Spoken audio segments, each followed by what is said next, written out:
മുല്ലപ്പെരിയാർ ഡാമിന് എന്തെങ്കിലും സംഭവിച്ചു കഴിഞ്ഞാൽ, അങ്ങനെ ഒന്നും സംഭവിക്കാതിരിക്കട്ടെ, അങ്ങനെ എന്തെങ്കിലും സംഭവിച്ചു കഴിഞ്ഞാൽ നമുക്ക് രക്ഷപ്പെടാൻ കഴിയും. അതായത് എന്തൊക്കെ കാര്യങ്ങൾ നമുക്ക് ചെയ്യാൻ പറ്റുമെന്നുള്ള പോസിബിലിറ്റീസ് ആണ് നമ്മൾ ഈ വീഡിയോ പറയുന്നത്. ഈ വീഡിയോന്റെ തംബ്നെയിൽ കാണുമ്പോൾ തന്നെ ചിലരെങ്കിലും വിചാരിക്കാൻ ചാൻസ് ഉണ്ട് മഴ തുടങ്ങി, അപ്പം ഇതേപോലത്തെ കണ്ടന്റുകൾ വീണ്ടും വരാൻ തുടങ്ങി, ഇവരൊക്കെ ഇത് പറഞ്ഞെന്ത് ചെയ്യാണ്, ഈ കണ്ടന്റ് വിറ്റ് വീഡിയോ ഉണ്ടാക്കാൻ നോക്കുകയാണ് എന്ന് വിചാരിക്കുന്നവരുണ്ടാവും. ഈ വീഡിയോ ചെയ്യുന്നതിന് കാരണം ഒരിക്കലും ഒരാളെ പാനിക് ആക്കാനോ അല്ലെങ്കിൽ നിങ്ങളെല്ലാവരും ഇത് പൊട്ടിക്കഴിഞ്ഞ് കഴിഞ്ഞാൽ മരിച്ചു പോകുമെന്ന് പറഞ്ഞ് നെഗറ്റീവ് അടിക്കാനോ വേണ്ടിയുള്ളതല്ല.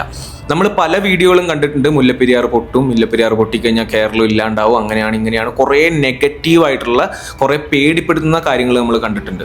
ഒരപകടം ഉണ്ടാവുമെന്ന് എല്ലാവരും വിശ്വസിക്കുന്ന ഒരു കാര്യത്തിൽ അതിനകത്ത് എന്തെങ്കിലും രീതിയിലുള്ള ഹോപ്പും അതേപോലെ എന്തെങ്കിലും രീതിയിലുള്ള ഒരു പോസിറ്റീവായിട്ടുള്ള ഒരു കാര്യം നമുക്ക് അതിൻ്റെ എന്തെങ്കിലും ചാൻസ് ഉണ്ടെങ്കിൽ അതിനെപ്പറ്റി സംസാരിക്കാൻ വേണ്ടി മാത്രം ചെയ്യുന്ന ഒരു വീഡിയോ ആണ്. അതുകൊണ്ട് തന്നെ നിങ്ങൾ ആ സെൻസിൽ മാത്രമേ വീഡിയോനെ കാണുക, ഒരിക്കലും ആരെയും പാനിക് ആക്കാൻ വേണ്ടിയല്ല. പിന്നെ ഈ സമയത്ത് ഈ വീഡിയോ ഇടുന്നതിന് കാരണം നമുക്ക് ഈ കാര്യം സംസാരിക്കേണ്ടത് എപ്പോഴും വേനൽക്കാലത്തോ മഞ്ഞുകാലത്തോ അല്ല, മഴക്കാലത്ത് തന്നെയാണ്. മഴക്കാലത്ത് തന്നെയാണ് നമ്മൾ ഈ കാര്യത്തിൽ ഏറ്റവും കൂടുതൽ ജാഗ്രത പുലർത്തേണ്ടത്. അതേപോലെ തന്നെ നമുക്ക് നമ്മുടെ സൈഡിൽ നിന്ന് നമുക്ക് ചെയ്യേണ്ട കാര്യങ്ങൾ നമ്മൾ അറിഞ്ഞിരിക്കേണ്ടത്. അപ്പോൾ അതുകൊണ്ടാണ് കോട്ടയം ജില്ലയിൽ താമസിക്കുന്ന ഒരാളാണെങ്കിൽ ഇങ്ങനെ ഒരു അപകടം ഉണ്ടായി കഴിഞ്ഞാൽ നമ്മൾ അറിഞ്ഞിരിക്കേണ്ട കുറച്ച് കാര്യങ്ങളുണ്ട്. അപ്പോൾ ആദ്യം അതിനകത്ത് മനസ്സിലാക്കേണ്ടത് ഏതൊക്കെ ഭാഗങ്ങളാണ് ഏറ്റവും കൂടുതൽ അഫക്റ്റ് ചെയ്യുക, അതേപോലെ തന്നെ ഏതൊക്കെ സ്ഥലങ്ങളാണ് ഏറ്റവും കുറവ് അഫക്റ്റ് ചെയ്യുക എന്നുള്ളതാണ്. ഏറ്റവും കുറവ് അഫക്റ്റ് ചെയ്യുന്നതിനെക്കാട്ടിൽ ഇമ്പോർട്ടൻ്റ് ആണ് ഏറ്റവും കൂടുതൽ നമ്മളെ ബാധിക്കുന്ന സ്ഥലങ്ങൾ ആദ്യം അറിഞ്ഞിരിക്കണം. അത് കുമരകം, അതേപോലെ തന്നെ വൈക്കം, മീനച്ചിൽ റിവറിന്റെ അടുത്തുള്ള സ്ഥലങ്ങൾ. അതേപോലെ തന്നെ ഇമ്പോർട്ടൻ്റ് ആണ് ഇങ്ങനെ ഒരു കാര്യം ഉണ്ടാകുമ്പം ഏതൊക്കെ സ്ഥലങ്ങളാണ് സേഫ് ആവാനുള്ള ചാൻസ്. അതായത് കോട്ടയം ജില്ലയിൽ മുല്ലപ്പെരിയാർ ഡാം പൊട്ടിക്കഴിഞ്ഞ് കഴിഞ്ഞാൽ നമ്മുടെ കോട്ടയം ജില്ലേനെ ബാധിക്കണമെങ്കിൽ അതിന്റെ താഴെയുള്ള ഇടുക്കി ഡാമും അതേപോലെ തന്നെ മറ്റ് അണക്കെട്ടുകളും പൊട്ടുമ്പോഴാണ് ഈ ഒരു അപകടം നമ്മുടെ കോട്ടയം ജില്ലയിലേക്ക് ഭയങ്കരമായിട്ട് ബാധിക്കാനും അതേപോലെ തന്നെ അവിടെ വെള്ളപ്പൊക്കങ്ങളും ഉണ്ടാവാനുള്ള ചാൻസ് കൂടുതൽ. അപ്പോൾ അതുകൊണ്ട് തന്നെ ഇപ്പൊ മുല്ലപ്പെരിയാർ ഡാം പൊട്ടി എന്ന് പറയുകയാണ് നമ്മളിപ്പോൾ അങ്ങനെ ഒരു കാര്യം കേട്ട് കഴിഞ്ഞ് കഴിഞ്ഞാൽ നമുക്ക് ചില സേഫ് സോണിലേക്ക് നമുക്ക് മാറാൻ പറ്റും. ഏറ്റുമാനൂർ, കാഞ്ഞിരപ്പള്ളി, പുതുപ്പള്ളി, അതേപോലെ തന്നെ പാല. കാരണം ഈ ഏരിയകൾ എന്ന് പറയുന്നത് കുറച്ചും കൂടി ഹൈറ്റിലുള്ള സ്ഥലമാണ്. ഈ ഹൈറ്റിലുള്ള സ്ഥലങ്ങൾക്ക് നമുക്ക് വെള്ളപ്പൊക്കത്തിനെ കുറച്ചുകൂടി നമുക്ക് എന്ത് ചെയ്യാൻ പറ്റും, അഫക്റ്റ് ചെയ്യാതെ നമുക്ക് പിടിച്ചു വെക്കാൻ പറ്റും. അപ്പം എന്നും പറഞ്ഞ് ഈ സ്ഥലങ്ങൾ പൂർണ്ണമായിട്ടും സേഫ് ആണെന്ന് ഞാൻ ഈ വീഡിയോയിൽ പറയുന്നില്ല. ഈ റിസ്ക് ഏരിയാസ് എന്ന് പറയുന്ന നമ്മുടെ കുമരകം, അതേപോലെ തന്നെ വൈക്കം, ഇതേപോലുള്ള സ്ഥലങ്ങളിലുള്ള ആൾക്കാർ മാക്സിമം ഇങ്ങനെ ഒരു അപകടം ഉണ്ടാവുക എന്ന് കേട്ട് കഴിഞ്ഞ് കഴിഞ്ഞാൽ ഈ സേഫ് സോണിലേക്ക് എത്താൻ വേണ്ടിയുള്ള ഒരു കാര്യങ്ങൾ ചെയ്യുക. നമുക്ക് റെഡി ടു ഗോ ബാഗുകൾ നമുക്ക് റെഡിയാക്കി വെക്കാൻ പറ്റും. അതെന്ന് പറയുന്നത് ഒരു എല്ലാവരെയും പറഞ്ഞ് പേടിപ്പിക്കാനോ അതിനു വേണ്ടി ഒന്നല്ല. നമ്മുടെ ആ ബാഗിനകത്ത് നമുക്ക് വേണമെങ്കിൽ എന്ത് ചെയ്യും, ഒരു പവർ ബാങ്കും അതേപോലെ തന്നെ നമുക്ക് വേണ്ട ആവശ്യത്തിന് വേണ്ട മെഡിസിൻ, അതേപോലെ തന്നെ വെള്ളത്തിൻ്റെ അങ്ങനത്തെ കാര്യങ്ങൾ പെട്ടെന്ന് നമുക്ക് പ്രിപ്പയർ ചെയ്യാൻ പറ്റുന്ന രീതിയിൽ നമ്മൾ അലേർട്ട് ആയിട്ടിരിക്കണം. ഇത് ചിലപ്പോൾ കേൾക്കുമ്പോൾ ഓർക്ക് എന്തിനാണ് പവർ ബാങ്ക്, ഫോണിന്റെ റേഞ്ചും ഇതെല്ലാം പോയി കഴിഞ്ഞാൽ പിന്നെ ആരെ വിളിക്കാനാണ്. നമുക്ക് എമർജൻസി നമ്പറുകൾ വിളിക്കാൻ വേണ്ടിയിട്ട് നമുക്ക് പ്രത്യേകിച്ച് റേഞ്ചിൻ്റെയോ അങ്ങനത്തെ കാര്യങ്ങളില്ല. പല എമർജൻസി നമ്പറുകളും നമുക്ക് ഫോൺ ഓൺ ആണെങ്കിൽ നമുക്ക് വിളിക്കാൻ പറ്റും. അപ്പം നമ്മൾ കഴിഞ്ഞ വീഡിയോ ഇട്ടപ്പം ഇതേപോലെ തന്നെ ഒരാൾ കമന്റ് ചെയ്തിട്ടുണ്ടായിരുന്നു, ഒരാളല്ല കുറേ പേര് കമന്റ് ചെയ്തിട്ടുണ്ടായിരുന്നു, ഈ പവർ ബാങ്ക് കൊണ്ട് എന്താക്കാനാണ്, നമ്മൾ മരിക്കാൻ പോകുന്ന സമയത്ത് ആരെ വിളിച്ചുകൊണ്ടിരിക്കാനാണ്.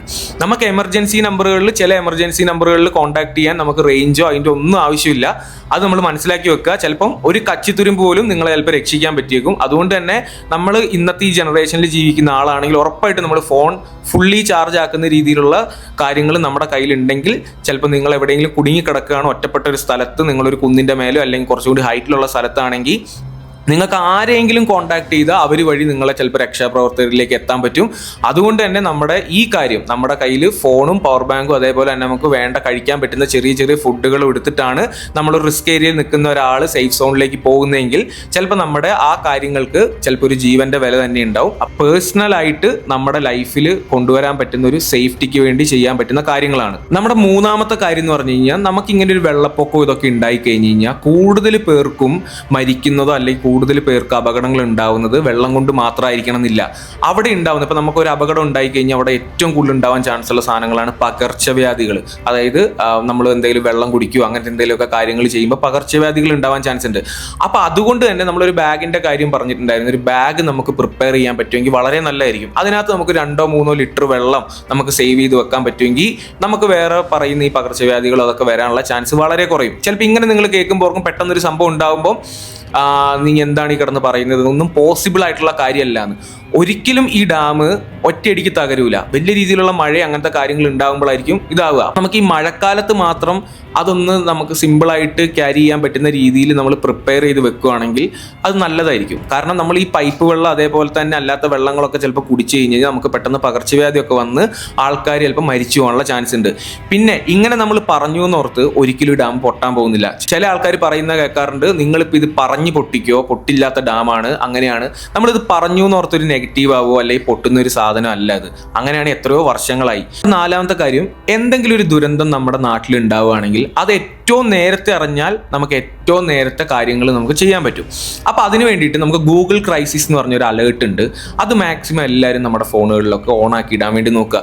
ഇപ്പോഴും ചിലപ്പോൾ ആൾക്കാർ വിചാരിക്കും ഒരു ദുരന്തം ഉണ്ടായിക്കഴിഞ്ഞാൽ അപ്പം തന്നെ കറണ്ട് പോവും, ഇടുക്കിയിൽ നിന്നാണ് കറണ്ട് വരുന്നത്, അതുകൊണ്ട് തന്നെ കറണ്ട് ഉണ്ടാവില്ല, നെറ്റ്വർക്ക് ഉണ്ടാവില്ല, മൊത്തമായിട്ട് ഒറ്റയടിക്ക് വൈപ്പ് ഔട്ട് ആയി പോവും. നമുക്ക് കുറച്ചു നേരം മിനിമം ഒരു അരമണിക്കൂറെങ്കിലും നമുക്ക് കിട്ടാനുള്ള ചാൻസ് ഉണ്ട്. അപ്പോൾ അതുകൊണ്ട് തന്നെ ഒരു മിനിറ്റ് പോലും നമുക്ക് ഇതൊക്കെ ഇമ്പോർട്ടൻ്റ് ആണ്. അതേപോലെ തന്നെ നമ്മുടെ ഗവൺമെന്റിന്റെ കേരള ഡിസാസ്റ്റർ മാനേജ്മെന്റിന്റെ സൈറ്റുകളിലും അങ്ങനെയുള്ള അലേർട്ടുകളും ഇതൊക്കെ നമ്മൾ പരിശോധിച്ച് നമുക്ക് അറിയാൻ പറ്റുന്ന രീതിയിൽ SMS സർവീസ് ഒക്കെ നമ്മുടെ കയ്യിൽ ആക്റ്റീവ് ആണെങ്കിൽ കുറച്ചും കൂടി നമുക്ക് കാര്യങ്ങൾ ക്വിക്കായിട്ട് ചെയ്യാൻ പറ്റും. അഞ്ചാമത്തെ കാര്യം എന്ന് പറയുന്നത്, നമ്മൾ നേരത്തെ കുറച്ച് സേഫ് സോണുകളുടെ കാര്യം പറഞ്ഞിരുന്നു. അതായത് ഏറ്റുമാനൂർ, കാഞ്ഞിരപ്പള്ളി, അതേപോലെ തന്നെ പാല, ഇങ്ങനെയുള്ള സ്ഥലങ്ങളിൽ അവിടുത്തെ സ്കൂളുകളും അതേപോലെ തന്നെ അവിടെ ഹൈറ്റിൽ സ്ഥിതി ചെയ്യുന്ന നമ്മുടെ കമ്മ്യൂണിറ്റി ഹാളുകൾ, അങ്ങനത്തെ കുറച്ച് കാര്യങ്ങൾ ഉണ്ടാവുള്ളൂ, ഹോസ്പിറ്റലുകൾ. ഈ സ്ഥലങ്ങൾ നമ്മൾ കൃത്യമായിട്ട് മനസ്സിലാക്കി വെക്കുക എന്നുള്ളതാണ്. ഈ സ്ഥലങ്ങളിലേക്ക് നമുക്ക് എങ്ങനെ ട്രാവൽ ചെയ്യാം, ഒരു അപകടം ഉണ്ടായിക്കഴിഞ്ഞാൽ നമുക്ക് സേഫായിട്ട് എങ്ങനെ ട്രാവൽ ചെയ്യാനുള്ള വഴികൾ, അതായത് പുഴ അതേപോലെ തന്നെ ആ സൈഡുകളൊന്നും ഇല്ലാതെ നമുക്ക് നല്ല രീതിയിൽ നമുക്ക് പെട്ടെന്ന് ട്രാവൽ ചെയ്ത് എത്താൻ പറ്റുന്ന വഴികൾ നമ്മൾ മനസ്സിലാക്കി വെക്കുക. അതേപോലെ തന്നെ നമ്മൾ പാനിക്കായിട്ട് നമ്മൾ എല്ലാവരും കൂടി റഷായിട്ട് നമ്മൾ അങ്ങോട്ടേക്ക് മാറാൻ വേണ്ടി നോക്കുമ്പം ഈ വെള്ളപ്പൊക്കത്തിനെക്കാട്ടിലും വലിയ അപകടമായിരിക്കും തിക്കിലും തിരക്കിലും പെട്ട് നമുക്ക് ഉണ്ടാകാൻ പോകുന്നത്. മുല്ലപ്പെരിയാർ ഡാം ഇത്രയും കാലം നിലനിന്നതിന് തന്നെ കാരണം ആ ഡാമിന്റെ പ്രത്യേകതകൾ തന്നെയാണ്. പക്ഷേ ഈ ഡാമിന്റെ കാര്യത്തിൽ നമ്മുടെ കേരളത്തിൽ മാറി മാറി വരുന്ന സർക്കാരുകൾ മാത്രം വിചാരിച്ചു കഴിഞ്ഞാൽ ഒരിക്കലും ഒരു സൊല്യൂഷൻ ഉണ്ടാവില്ല. അതിന് തമിഴ്നാട് സർക്കാരും കൂടിയും വിചാരിക്കണം. അപ്പോൾ ഈ രണ്ട് സംസ്ഥാനത്തുള്ള സർക്കാരുകളും നല്ല രീതിയിലുള്ളൊരു ഡിസിഷൻ എടുക്കട്ടെ എന്ന് നമുക്ക് വിചാരിച്ചുകൊണ്ട് ഈ വീഡിയോ നിർത്താം.